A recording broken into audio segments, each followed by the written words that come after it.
Hello everyone, I'm Robin the Delta Crafter and I want to thank you for joining me for another special video on my YouTube channel.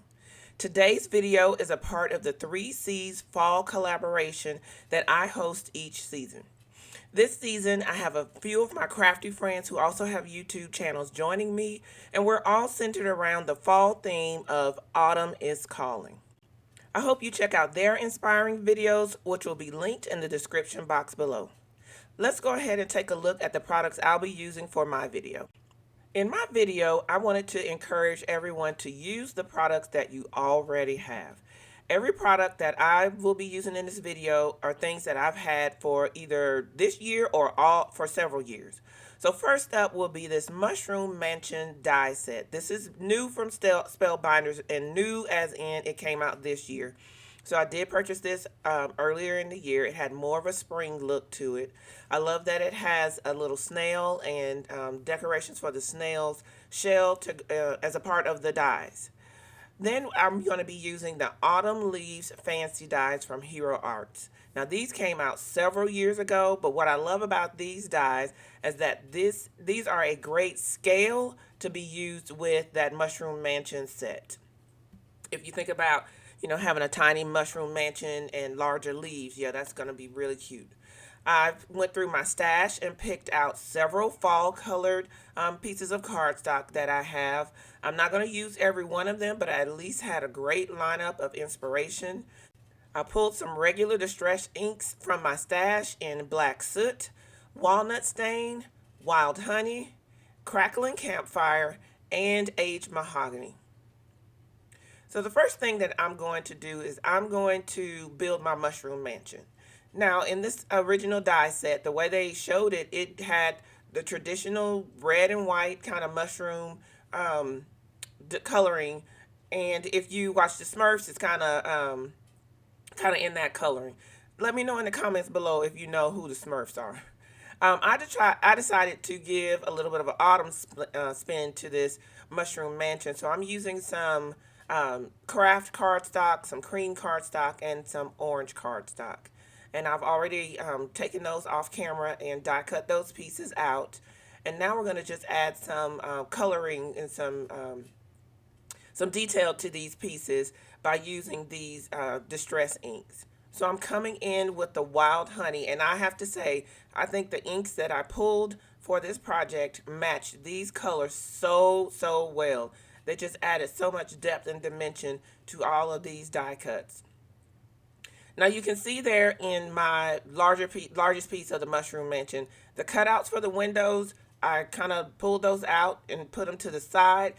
And I'm super glad that I didn't throw them away because I'm going to end up needing them later on. So this is just a note to you guys. Pro tip here. Don't throw away your small pieces. You may end up needing them. So what I'm showing you here is the ribbing that is built into that larger die that will help give you a guide on where to put this piece of the die cut. So this is like the under portion of the mushroom, and then you're going to lay that the holy kind of piece filled with holes on top of that to give you the finished mushroom cap. So I'm figuring out where to place that down. I've used my Barely Arts glue with that fine tip nozzle. You know that's my favorite. I've used that to lay down a layer of glue, and now I'm ready to move on. So this is where I realized that I do actually need those small pieces from the windows. I could have filled those in with another color of cardstock, placed a piece of cardstock on the back, but I didn't want to introduce another color. So after I add a little inking to this door, I'm going to inlay those smaller pieces into their place in the windows, and then I'm going to lay the crossbars of the windows on top, and everything is going to, because those crossbars overlap a little bit onto the larger piece of the die cut, everything's going to be held in place. So I'm bringing in that Barely Arts glue again, and I'm going to glue my door down using my little jewel picker there to pick up the door. And then I'm going to, like I said, inlay those pieces. Get those all lined up We're going to put a little bit of glue on those crossbars of the windows and place those on, and then we'll be ready to move on to the next step. Really loving how this little mushroom is coming together, but I also realized that I forgot to decorate the small mushroom. So I went ahead and did that, inked it up as well, and then put an acrylic block on everything so it can dry. The next thing that we're going to move on to is creating our background. So I pulled in some broken china and some faded jeans ink, because I wanted, of course, to create some sort of blue background.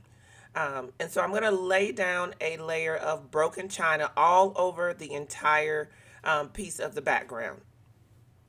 You can see there that there are some darker spots on the background.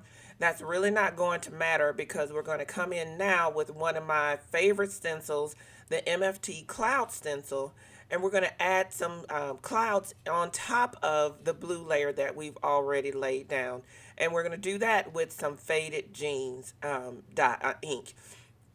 One thing you want to kind of remember is you want to pick two shades of blue that are close and similar to each other. This cloud stencil has 4 different edges. So you are going to see me just continue to turn this stencil around, and I'm going to be able to create very different cloud profiles all along this background. Now I'm coming in with whatever ink is remaining on my brush, and I'm just kind of softening up some of those harsher lines from the that were created from using the stencil. Then I'm going to spritz it with some water to soften it up a little bit more. And I'm going to pat some of that water off. And I'm going to set this panel aside and let it dry and wait for the inks to dry back. So now I'm going to move on and cut out my leaves. And because I wasn't sure how many leaves I was going to need, I decided to cut out all 4 leaves from all 3 colors of the cardstock. I know I've used that orange cardstock a little bit already, so it has some negative areas or some holes in it. But because of the way I'm going to lay these leaves out, that's not going to matter. I can have a half a piece of the leaf and still be able to use that. So I cut out all the leaves off camera, and I'm bringing those back, and I'm getting ready to add some inking and some shading to all of these leaves. Now, I am particularly in love with that wild honey ink and the way it made those leaves, those yellow leaves look. This Crackling Campfire was the perfect match for this orange cardstock. And this aged mahogany is going to give this red cardstock some depth that you just can't achieve with just plain cardstock. I absolutely love inking up my die cuts to give more depth and dimension, and it takes your image and your creation from being a flat image to more of a popping off the page type of image. So these are all the pieces that I'm going to need to assemble my card. I've already trimmed my panel down to be 4 by 5.25 rather. So I've trimmed off just a little bit off the panel, and what I'm going for is more of a leaf collection kind of look on the forest floor, if you will. So initially when I put this card, laid everything out, I don't have as many leaves at the bottom as I want, because I kind of want to cover up most of the blue at the bottom so that it looks like the mushroom mansion is sitting on the bottom of the forest floor.